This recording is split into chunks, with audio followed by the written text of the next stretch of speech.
Then we're gonna go around and we are going to we're gonna introduce ourselves. We are going to share what kind of business we have. And very important, we're gonna be very specific about what will be a good connection for us, what will be a good lead for us, what do we need. Very specific about that. Then after that, we are going to think about and share if you have the opportunity tonight to have a dinner with someone big in the world who have made a difference, who that person will be and why you actually decide to have dinner with that person. Okay, and then after that, we are going to engage in a topic where we all can talk about the topic and learn something. Okay, so that's the way that we are gonna do this meeting. I see Sharon Cameron. Is that another AI staff? No? No, Okay, no. Sharon. Hi, A good real morning. person. Hi. Hi, good Hi, morning. I'm fine. It's Oh, my first time attending the Women's Online Networking. great. I was just sharing that. Welcome. Thank you. And yes, I was just sharing that we love to see faces. So if you can turn your Yeah, camera on, that sure. would I'm be going to turn it on soon. I have thank a you. little bit of a problem with my internet, but I will Okay, turn it on. very No much. Thank you. worries. Okay, perfect. Okay, super. The teacher of me, I'm a professor, so the professor of me always comes out. Like I want everybody present, and I want everybody engaged. I want everybody to get something out of this.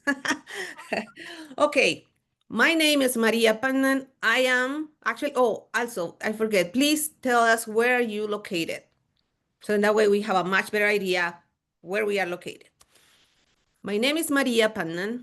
I am actually from Bogota, Colombia, but I have been in Denver, Colorado, where I am right now for the last 30 years. And I lead the Biel Leadership Institute that actually work a lot with the human side of AI. That's why I was thinking, I was talking about no matter how far we are, we're still humans, because that's actually what we do in the Institute.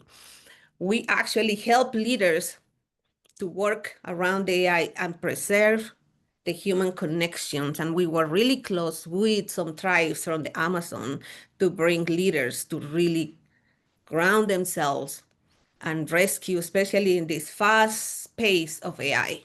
So that's what we do. A good lead for me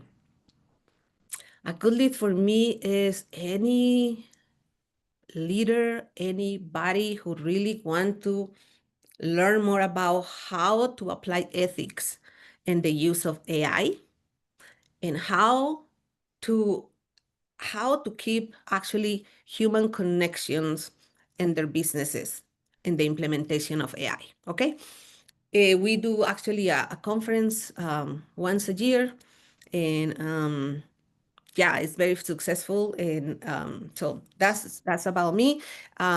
These meetings, let me give you a little bit of recap. These meetings actually start here in Denver about 8 years ago. And then when the pandemic happened, we took it online. And that was great. I was actually for short time the executive director of the Global Chamber here in Denver.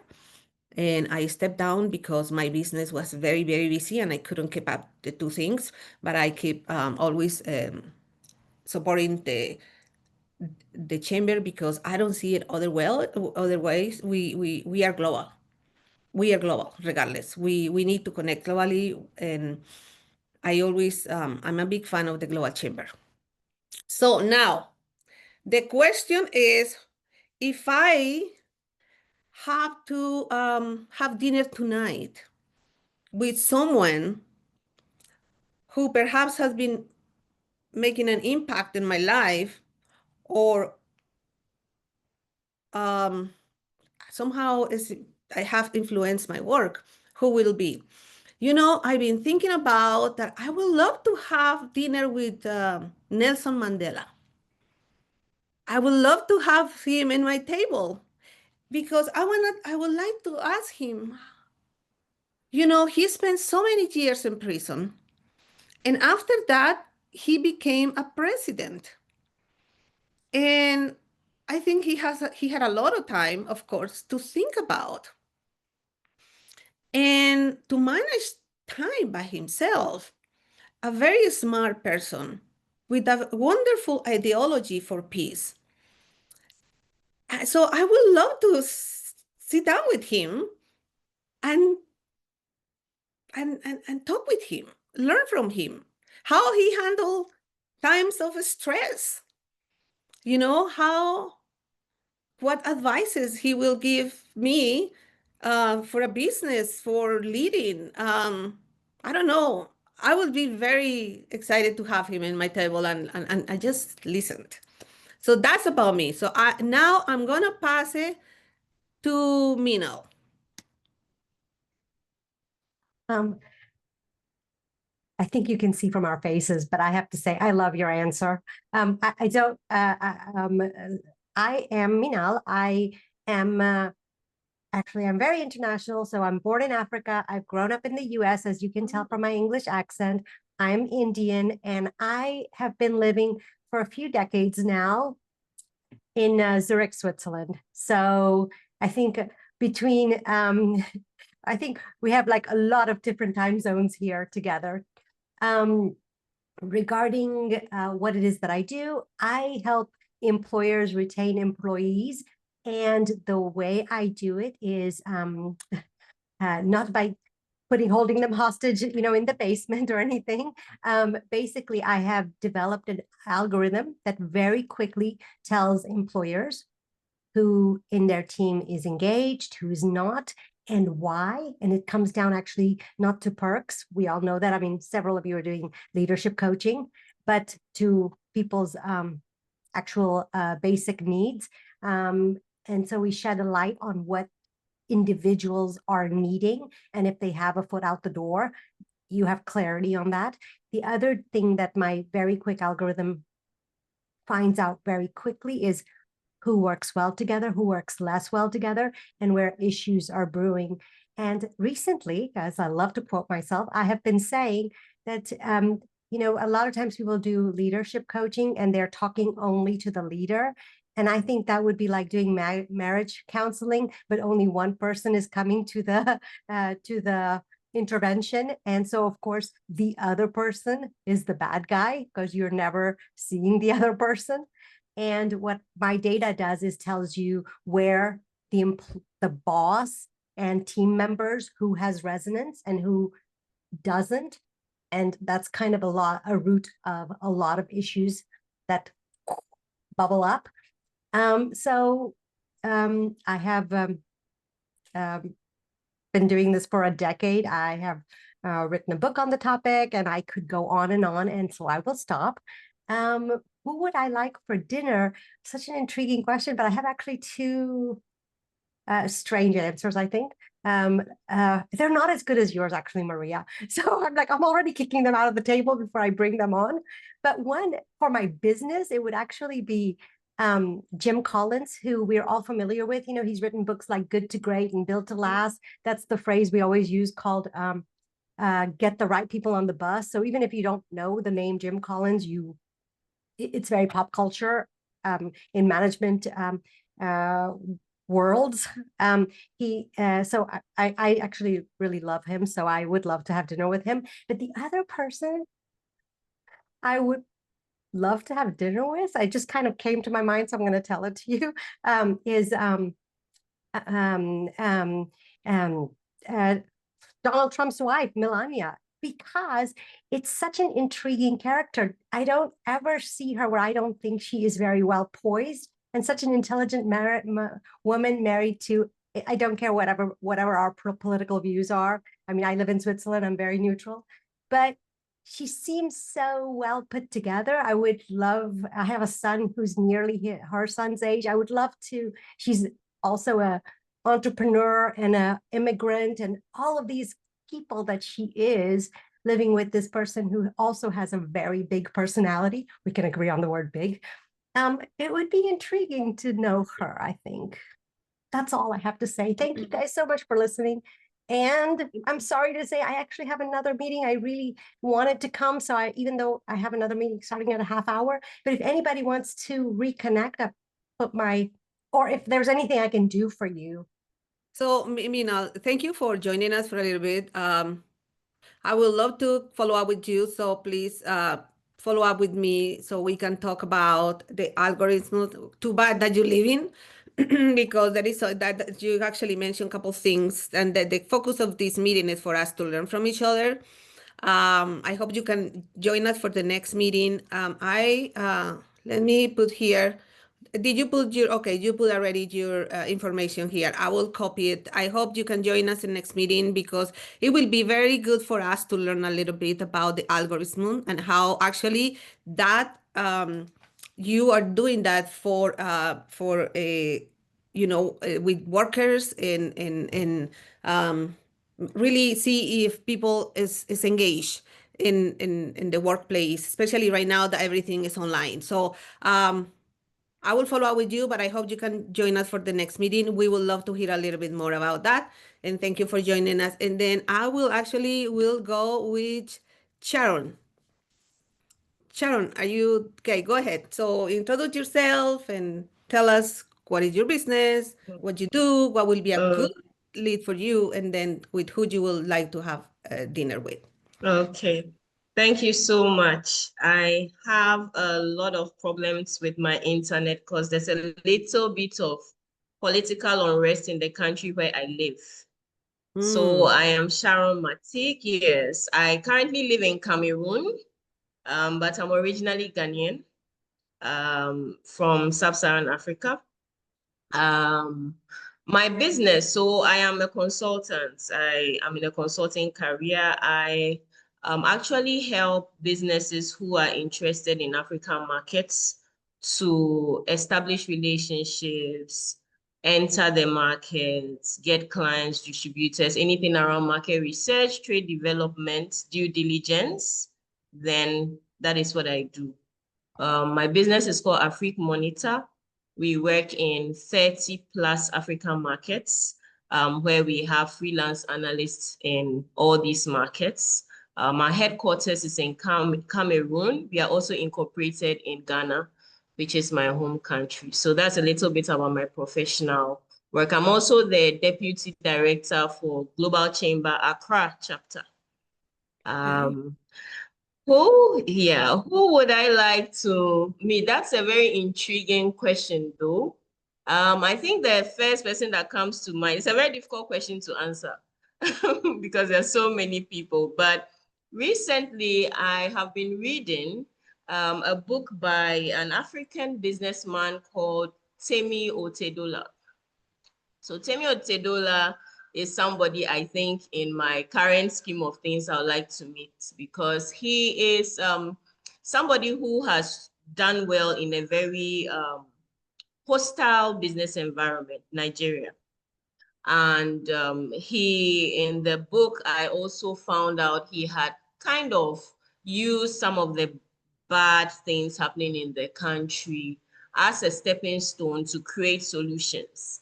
Hmm. As an African entrepreneur, I think this resonates with me a lot because most times the solutions we want are not going to be solved by people outside of Africa. They're probably going to be solved by us through the help of whoever wants to help. But it's good to identify problems as opportunities. And then he was very practical. The book was like a memoir of his life, how he navigated business in such a difficult terrain, the African background and how it helped him, and how as an entrepreneur, you must be ready to just do things, look for solutions. So I think in the scheme of things, if there's anybody I would like to sit with, I would like to really get to know him and find out what exactly kept inspiring him. Why did he still stay in Africa? And what are his hopes for where he lives, you know? So that's a person that I would like to have dinner with anytime soon if I get the opportunity. So glad to be here. This is my first meeting. And I hope to attend more of these networking meetings. Thank you. Thank you, Sharon. Really great that you are here. Thank you for joining us. And thank you for that answer.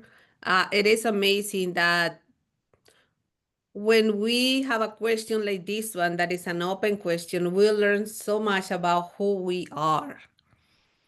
So Yes. it's this is an important piece because people do business with people that they know and people that they like and people that Yeah. is sometimes aligned with them. So even though they say like, oh, what about this? The other day, like a year ago, I don't know, in one of the meetings, we were talking about what kind of coffee do you order or something like that. And it was so interesting because some people say I hate coffee, and people say I cannot live without coffee. And like you have a whole story just with one thing. You really learn so much about someone. So this question is is important to know. It's important for us because we know more about people. So I would like Coco to please take it. And thank you, Sharon, and welcome again. Okay. Yeah, hi. My name is Corin Wilhelm. Everyone just calls me Coco, actually. I'm British, but I was living in Germany for 27 years until last month. So I'm reacquainting myself with my old culture, which is kind of weird. And of course, my business is now opening its doors for other opportunities. And so I'm taking from now until January to just look at the options out there. And fortunately, I've got enough clients in Germany I work with them virtually, so that's not a problem. I would be looking for, like, a good lead for me would be a company like a small, medium-sized company. So for me, that's like between 50 and say 2,000 people, who is interested in female empowerment. They want to have women on the board, but they don't feel that they're quite big enough to have their own program.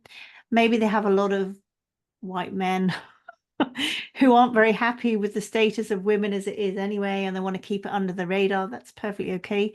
We'll just help them on the quiet. That's fine. So I'm looking for big companies like that who want to embrace female empowerment. They don't really know how to do it. I want to have 4 cohorts. There will be one in Berlin, there will be one in Salzburg, one in Cambridge, and one in London. And there will also be a virtual one, and we'll meet once a year, probably in London. Yeah, who would I go for dinner with? Well, when I was younger, I was working at a balloon festival. And I met, well, who can guess? Who can put a name of the person who I met at the balloon festival who I'd like to go for dinner with now? Who can guess? Where was the balloon festival in London? It was in the UK. The UK. Let's see. Aussie? No, it was Richard Branson. Oh, okay. So he was very, the Virgin thing was big at the time. And, I was kind of too young. I wouldn't say we had dinner together. We had a crepe together on the lawn, just looking at the balloons, and I just got chatting to him. But I was so young, I didn't really know what to ask him, or I felt a bit awkward and maybe a bit self-conscious. I'd love to meet him again. And like you say, Trump's wife, whose name I always forget, I'd love to meet her because thank you. She's recently been doing really great things on the quiet without shouting about it and without saying, I want the Nobel Peace Prize. She's just been helping girls and women. So I think that's really great and totally up my street. So that's all from me. Over to the next person. Let's see. I could choose. Let's have a man next. Let's have Professor Dr. Oh, you're going to have to help me with that. Rajput? Rajput, yeah, correct. You're right. Thank you very much once again. Very, very good evening from India. And basically, I am a corporate professional, and I had led the life of the Senior Vice President, Sales and Marketing for one of the very leading Indian pharmaceutical company, where I was taking care for this country and 25 countries, building a business of 5 billion. So that was my basic professional journey. And then over a period of time, I thought that with my 40 years of experience, now 43 years of experience, I must part it to the startups. So I help the startups to build the pharmaceutical part, which is important, the marketing, because my core is the leadership and the marketing. And in pharmaceutical industry, marketing is very, very important. That's the reason I especially help the people that what are the things has to be taken care, what are their SWOT analysis, what are the segmentations, targeting and process has to be there. In management, we read about the STP part, and in that way, I help them. This is part number one. Part number two is, now I also help a lot of the young students who are in the MBA, right? Especially for the skills development, because today we talk about AI.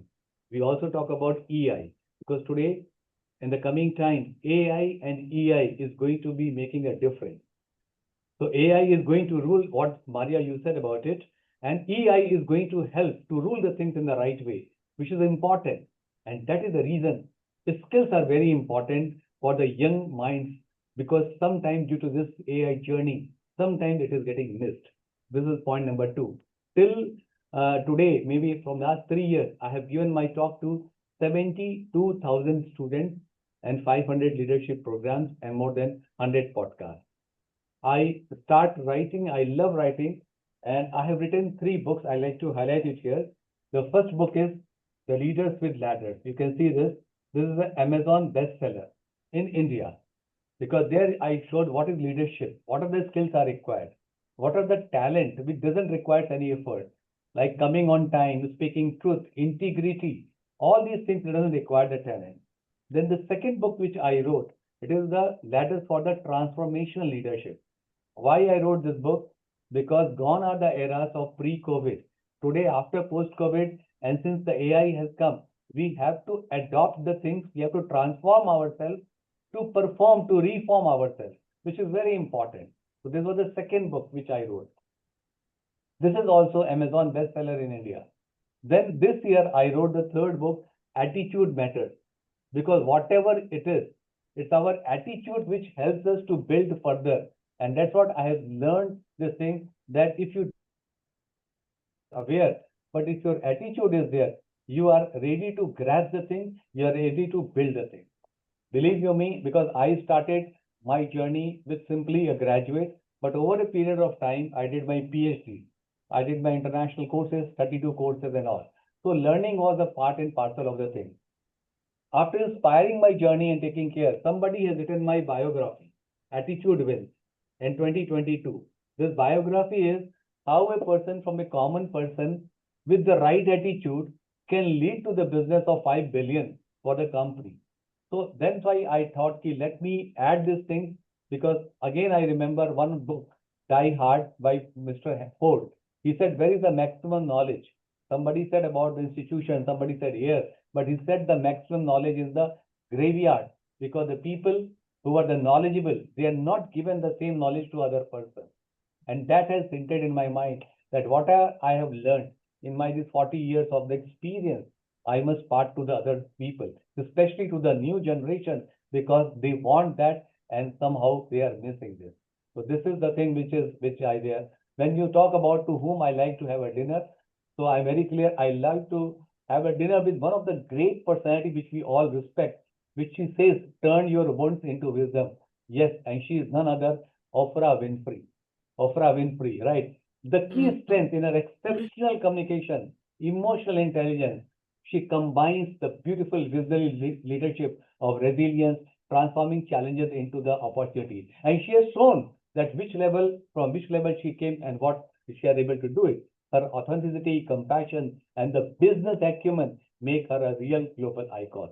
So that is the thing which I personally feel, because let a person should be very humble, ground to the earth, but having the vision which is really required. And she is a person who is, again, one of the very important icons in the entire world. And I'm sure everybody will respect her and like her as well. Thank you so much for again inviting me. And why I come to your global chamber, because I'm able to meet all great people who are contributing to build other person's business or acumen, which is very important. Like today, I just heard Coco has come after 6 months. Sharon has joined from Cameroon, right? And one of the ladies, Joshi, has come for the first time. So all these things are there. So you are doing such a wonderful work and job, so that we all will be getting aligned with each other and asking the question to whom I like to have dinner, which is again thinking about the mental requirement, that what we think and what we can achieve, which is very important. So my kudos to you and salutations to all the wonderful people who come at Global Chamber. Thank you so much. Thank you so much. That was great. I see that Bernadette actually joined us. We're going to ask Bernadette to please turn her camera on. We love faces in this meeting. We're going to go with Stacey. Hello. I was hoping I would be soon because I'm going to take you with me, but I'm going on a train. I have a client, and then I'm going to be like muted and off. Anyway, I am Stacey Mandeville, founder of the Mandeville Method. I am a New Yorker. I live in Queens, New York. I have trained all over the world, but I have not had the pleasure of living anywhere but the United States. Hopefully someday, maybe. And the Mandeville Method is basically, I help business owners improve their bottom line by increasing team productivity. They say around more than 50% of employees leave. When they leave, it's because of poor managers, bad managers that create a toxic workplace. So I have a subscription model to teach leadership to these middle managers who are not bad people. Usually they just didn't get trained. And just because you're good at what you do does not mean you can lead people. And they promote them with no training. So I come in and I train them on leadership skills, empathy, human skills, how to deal with interpersonal conflict, et cetera, so that they can be responsible for increasing morale, increasing collaboration, and that will reduce attrition and improve the bottom line. Good leads for me. I love to meet business owners who are already feeling powerful empathy, and they know there's something wrong and they're committed to that challenge. And the people that connect me with them are usually learning and development, HR, and event planners, because I'm also a speaker and I'm looking to do more keynotes. I'm part of the New York City chapter of the Global Chamber. And who would I like to meet for dinner? I couldn't decide between two. Brene Brown, because as a woman leader, author, she is one of the pinnacles of my space. And I would just sit and ask her questions and dig deep into all of her experiences and use cases and how she grew her business and how I can continue to use the work that we're both so passionate about to help my clients at my level. And the other is Lady Gaga, crazy pop star, because she's had a rough journey. I hear that she has an illness, and just to be that energetic and powerful and tour with an illness and some tragic things in her background. I would love to hear how she manages to stay strong and stay powerful as a leader in that space. So that's me, Stacey Mandeville, Mandeville Method. Connect with me. I want to connect with everybody. Thank you. Thank you, Stacey. It comes to my attention that we like to connect with people, all of us, at the human side, find out what they have done, how they are doing it, what we can learn from them. And so that's beautiful. Goes back to what we were talking before, that no matter how much technology we have access to right now, it's about the relationships and the people. So I see the name Bernadette there. I don't know if you are there. If not, we're gonna move on. There is also a question, and that is, I would like us to engage because we are all in different parts of the world, and we do business with other countries, people from other countries. That's why we belong to the Global Chamber. I would like us to talk about cross-cultural business and what you have learned. What is your experience doing business with other countries? So, and perhaps things that you do again, or maybe things that you won't do. Cross-cultural communication, cross-cultural business, because that's part of what we are doing right now. And I'm going to start with myself. So we have an online institute. So I hire people all over the world for a lot of work. And I have to say that I find that I am more aligned with some countries than with other countries, with some cultures than with other cultures, because it's the business, the language of the business. There are some countries when they say, I will call you in a little bit, and this a little bit is a month from now. So it's cultural. And that, like, I am like a little bit for me, I will call you right back, is for me 5 minutes, 10 minutes, and when I have to say, hey, I was waiting for your call, and like, oh, it's no big deal, because in their mind, it was, I don't know when. So these protocols on businesses has been interesting. And also ethics. That is something that actually some countries have more different ethics than others. And at one point, I need someone actually to help me to do some coding for the institute. And, I am, with all the respect to you, Dr. Rajput, but I always go for women. So I like to give opportunities to women. And I hired this lady because I use this platform that is called Upwork. I don't know if you're familiar with that. You can hire freelancers, you can hire people overseas to do little jobs. So I use that platform, and I hired this lady who I very sweet. And she said that she knew everything about what I was asking for. So I actually hired her. But I ended up finding out that actually the one who she was finding a job was for her husband. So it was so interesting because I feel like I was kind of misled on that. And it took me a while to really understand what was the mindset there. So we learn. Now I have more experience a little bit, and I know who's good for videos, who's good for coding, I mean, when you have an online institute, you start learning, okay, where should I go for this? Where should I go for this? Where should I go for this?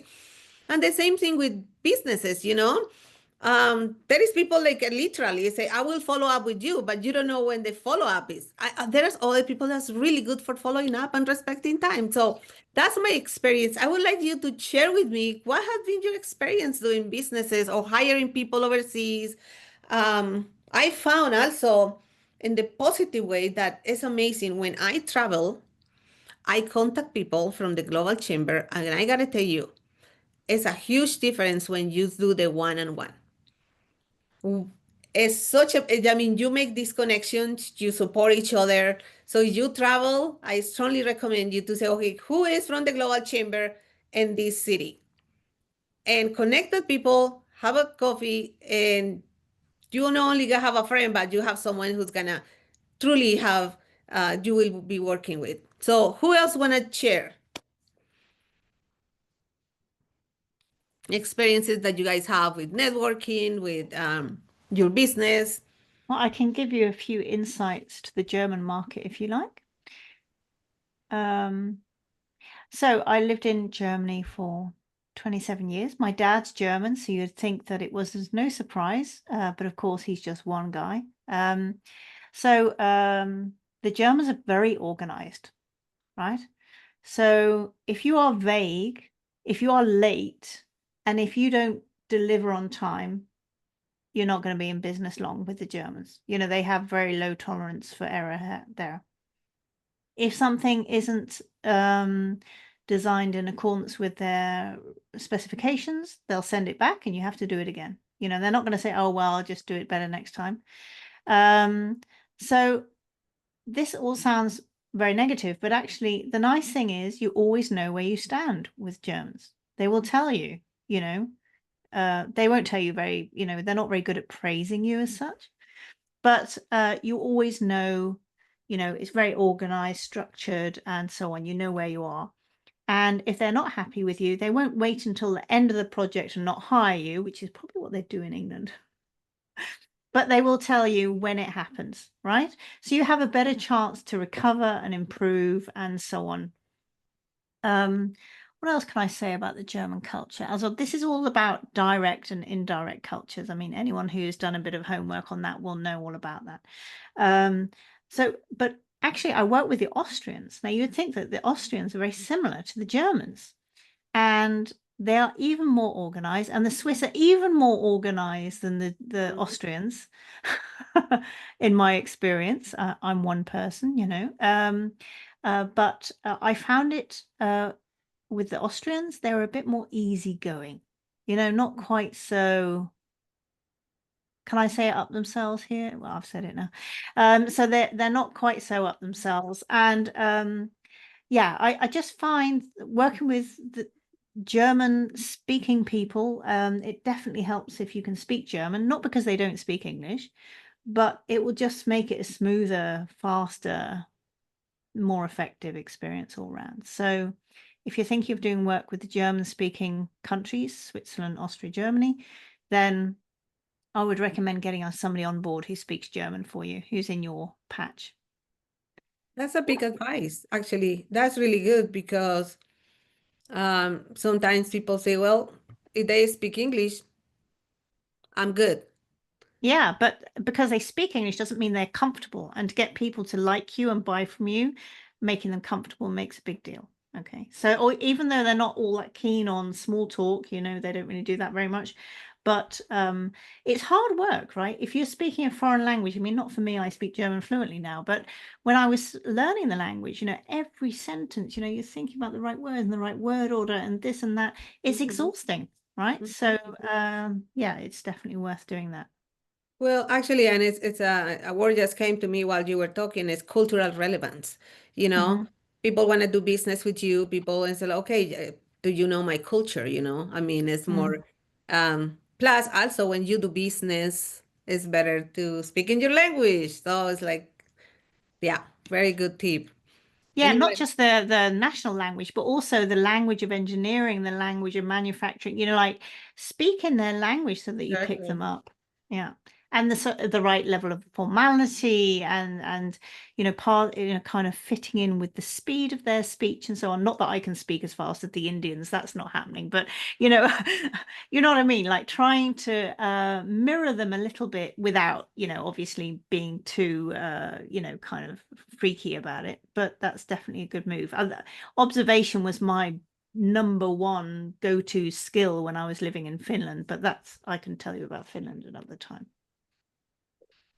no, I think that's really good. And that's a really good tip because, like I said, a lot of people just assume that if somebody speaks another language, they can just deal with that. But it does make a big impact. Yeah. And like you said, if they talk about the language of engineer, the language that, you know, whatever the industry that they working with. So yeah, absolutely. Okay, I would like to Shall hear I? somebody else. Yes. Yeah. So I was during my this corporate world, I was in charge for African countries. We start with Nigeria, South African countries. My madam is from Cameroon, Benin, and all these places, Mauritius and all. I have seen two things in them, three things rather. One is these people are very hardworking, very, very hardworking. Second thing is they are very emotional, very sentimental. Right? These two things are there. And at the same time, they will love you to the top of their thing. If you are able to make their place and they are ready to do any type of the work, right? For 24 hours also they will work. If they know that yes, you are not going to harm them, you are their well-wisher. That is the beauty of the Africans.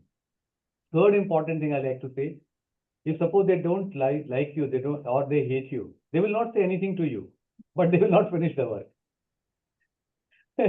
So to love them, to ensure the work along with them, you have to make your place in their heart, right? And once you are able to win their heart, oh my God, they can do anything for you. And that's what I have seen. And it is there in any part of the African countries, starting from the Mauritius to the Benin to the Cameroon or whatever the place which you see. It is a Burkina Faso, a Cote d'Ivoire, right? Togo, all these people, the country is not so financially strong, but the people are mentally so strong. So I really tell them that if you want to work with Africans, love them, respect them, and take them in your heart. They will do wonders for you. Thank you.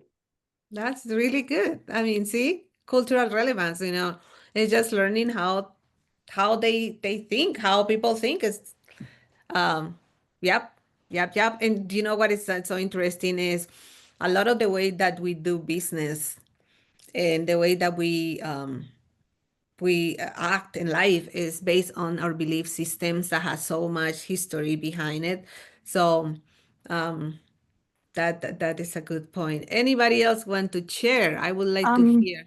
Maria, I would, as an American doing business globally, I feel like Americans kind of have a reputation for being pushy and loudmouth and my way and business first and I work very, very hard and very consciously to not bring my energy into another country's workplace. I do as much research as possible on their way, and I meet them where they are without copying them. I'm not going to be bowing if that's not part of my culture, et cetera, et cetera. But understanding, the little things, the two fingers, saying hello and goodbye, and small things in their language to look like you're trying, and not bringing my culture, letting them lead. I was working in Latin America, and we were supposed to start at 8 a.m. on the dot. They rolled in with no explanation at 9:30. They started coming in. Yeah. And I think a lot of American trainers would have been like, where's everybody? And I was like, okay, welcome everybody. Have a cup of coffee. We're just going to, and we chatted for an hour. We didn't do any work after they arrived. And we stayed until 7 p.m. But that's how they work. And there was a lot of conversation, a lot of open chatting and less structure. So I just met them where they are. So that's my way. That's beautiful, Stacy, that you mentioned that because I am from Bogota, Colombia. And doing business, I have a hard time with, when I go there and I have to wait a long time for the meeting to start. Or when you have meetings for lunch, people easy show up 30 minutes later. I'm like, okay. So yeah. And I think that your attitude on meeting people where they are is it's very good. It's very wise Yeah. because otherwise you will be like, what's going on Well, here? and you can't fight them. Yeah.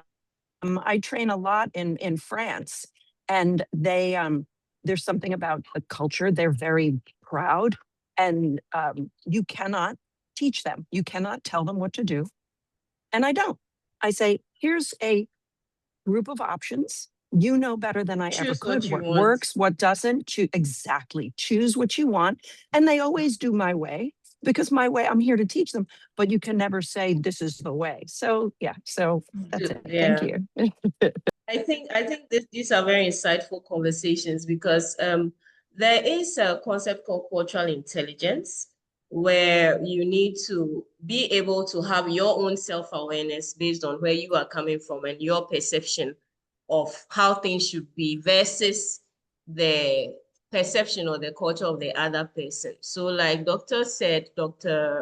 PK said, like in Africa, yeah, the people are they're also very late, just like in South America, because if you have an event in Africa at 12 p.m., it's very likely they will turn up at 2 p.m. And if you are looking at building maybe relationships, because they are more relational than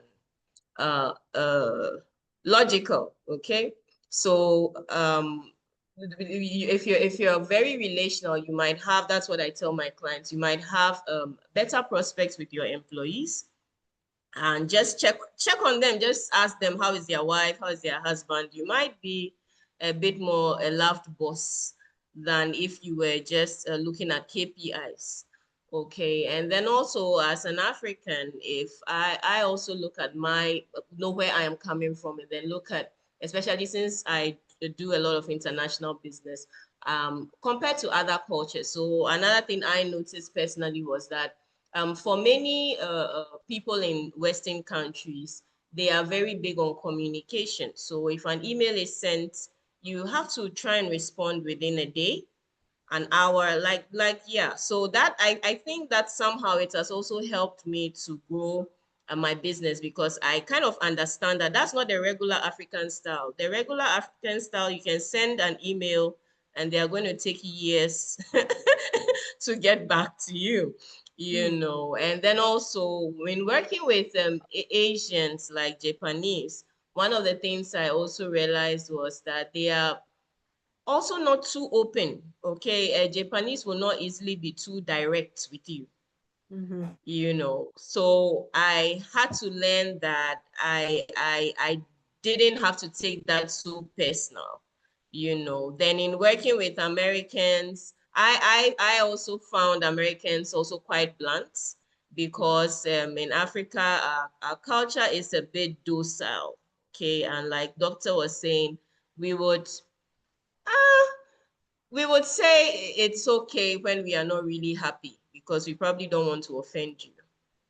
And it's gonna come, I'm thinking about it, but it's a no. And they wouldn't say it's a no, they'll just say they are thinking about it. But you know, with the American, it's like, no, I'm not gonna have this is wrong, this is that. So you kind of also learn that that bluntness is not, it's not personal, it's just how they are.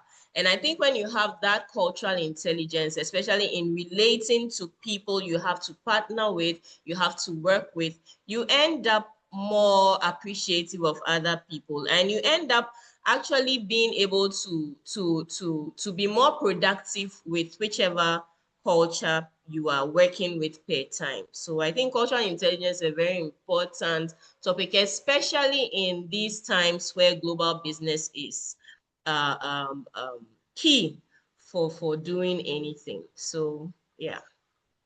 Thank you so much, Sharon. I cannot agree with you more. I go back to actually what Stacey was saying about, understanding and really taking the time to understand where people come from, and embracing the culture rather than, fighting and like, why Fighting it's it. not like this. I always say that if we can learn from the water, the wisdom of the water never stopped. You look at the river or a creek, the water always goes. And if the water encounter a big rock, goes around.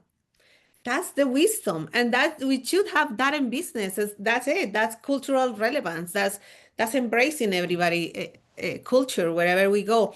Dimitrios, welcome. I know we just have a short time, but we would like to hear where you're located and what is your business. I will give you 3 minutes for you to introduce yourself, tell us your name, your business, where are you located, and also if you have the opportunity tonight to have a meeting, dinner with someone, who that person will be. So you have 3 minutes. Go ahead. Okay, hi. So I am attorney Demetrius Evans. I am located in the Chicagoland. I can't really get too much light coming from somewhere, so sorry about that. I'm located in Chicagoland. I started a business called the Evans International Law Firms, affectionately known as the TEAL firms, where we do contracts, intellectual property, and global compliance law. I am also the chair for the advisory board for Global Chamber in Chicago. And so in that role, I am right now planning a women's event it's one of our signature events for January. And it's interesting because when you're thinking about just doing something for women, what I said is, or I found myself saying, oh, the men can come too. You know what I mean? And so we're talking about culture, but I think it works the same way with gender or religion. It's all in there. And I really have had to consciously do it, because I'll be on some program and there will be 4 men and they're from wherever, but I just see that there are 4 men and there are no women there. And so I think that that's part of it. But I also wanted to say something about being African American. When you are African American, you have to do this thing called code switching. And I'm sure everyone has it, but it's I'm very conscious of it. So it goes like this. I'm with my family or I'm with my, my girlfriends and I'm like, hey girl, what's up, girl? Right. And then when I get to the office, I'm like, yes, judge. Thank you so much. And so I think of culture like that. You have to go in and out. If you don't study it, if you don't really try to become a part of it, like you just said, you can't do that. And people know when you're fake. And so if you are fake, the relationship is gonna have a breakdown. So I approach all my business as if I'm learning, but I'm also coming from a place where I know people, I know situations. And so this is another city, and this is, it's a big city, and this is about a phone conversation, and it's about a contract. So whatever else comes in, I love what you said. I'm going to tweet it out, or I guess we don't have Twitter anymore, put it on social media. The wisdom of the water. Amazing. Amazing. So thank you for that. That's going to be like my theme for the rest of the week. Beautiful. Thank you so much, Dimitrios. Somebody was asking me when is the next meeting. Is November 26th, and always these meetings happen the last Wednesday of each month. And as I said before, this is social capital. People do business with the people they know and the people they like, no matter what. So let's keep doing this. Thank you everybody for showing up today for the meeting. And let's keep embracing our culture and everybody's culture. I love the conversation today. Thank you for engaging. And we have each other. So let's keep working together. Have a great day and see you next month. Bye. Thank you. December month you have to finalize. She left, I think, because December 31st is the Wednesday. I don't know, because that is the 31st December on Wednesday. So let us take next month is fine. Thank you very much. See you soon. Thank Bye-bye. you. Take Hi, care. God bless. Demetrius. Bye-bye. God bless. Bye.